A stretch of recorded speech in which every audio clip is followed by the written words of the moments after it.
Olá, tudo bem? Nesse momento nós estamos aqui na sede do NEP, mais uma vez, para compartilhar com vocês assuntos importantes voltados para a área pré-hospitalar, na área de saúde também. Nós iremos conversar um pouco com o nosso amigo aqui, que nós iremos apresentar daqui a pouco. E nós hoje estamos com o nosso amigo Ailton José e ele irá compartilhar assuntos importantes na área pré-hospitalar, tá bom? Hoje nós iremos falar basicamente sobre hipotensão permissiva, o que é isso.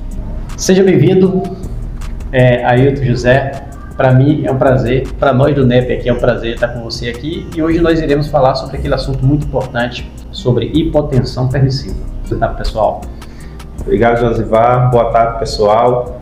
Como já foi apresentado aqui anteriormente, meu nome é Ailton José, eu sou enfermeiro de formação, também sou técnico de enfermagem, trabalho aqui no SAMU Goiânia, como motolância, aqui eu sirvo como técnico de enfermagem e é uma satisfação enorme estar com o professor Josivar aqui, para a gente trocar experiência, conhecimento, fazer um bate-papo legal aqui para trocarmos conhecimento. Esse assunto é um assunto muito importante, que envolve saúde, atendimento pré-hospitalar. Sendo bem específico, bem direto, por exemplo, no pré-hospitalar, uma amputação traumática, né, que é um trauma muito grave, né, até porque chama atenção também, né, quando a gente vê os membros ali distante, fora do corpo, né, amputado. Isso naturalmente pode, dependendo do mecanismo do trauma, isso pode causar uma hemorragia intensa. O que é que a gente faz nesse primeiro momento ali e envolver todo o controle dessa hipotensão permissiva? Muito bom, Josivar, o exemplo que você deu, uma amputação, uma semi-amputação, uma fratura exposta, um PAF, que é uma perfuração por arma de fogo, ou perfuração por arma branca, um trauma por arma branca. Tudo isso que faz com que o paciente ele tenha uma perca sanguínea grande, ele pode levar a uma hipotensão, e a hipotensão pode levar a um choque mais à frente se não for tratado. A primeira coisa que a gente tem que fazer é identificar onde está a hemorragia. A gente contém aquela hemorragia, faz a compressão ou um torniquete, dependendo do que você tem a sua disponibilidade naquele momento, e aí você vai monitorar o paciente. Primeira coisa, fazer um acesso de preferência com um grosso calibre, e aí a gente vai ofertar ao paciente volume. A princípio, esse volume ele tem que ser, dependendo se a pressão já está caindo, naturalmente já está caindo por conta da perca sanguínea, e aí a gente começa ofertando o soro fisiológico, que aí ele vai dar uma levantada na pressão. Só que onde se encaixa o termo hipotensão permissiva é exatamente aí o cuidado que o profissional tem que ter, ou a pessoa que está manuseando aquilo tem que ter. Por quê? Se a gente aumenta demais essa pressão, a gente vai fazer com que aquela hemorragia ela volte a sangrar. Porque, como falei anteriormente, na definição, a pressão arterial é a pressão que o sangue faz na luz, melhor dizendo, né, para ficar mais claro, por dentro, onde o sangue passa, é o caminho onde o sangue passa dentro das artérias.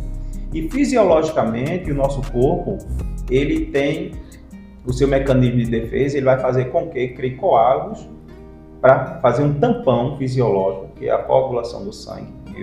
Na região do trauma lá? Isso, na região do trauma.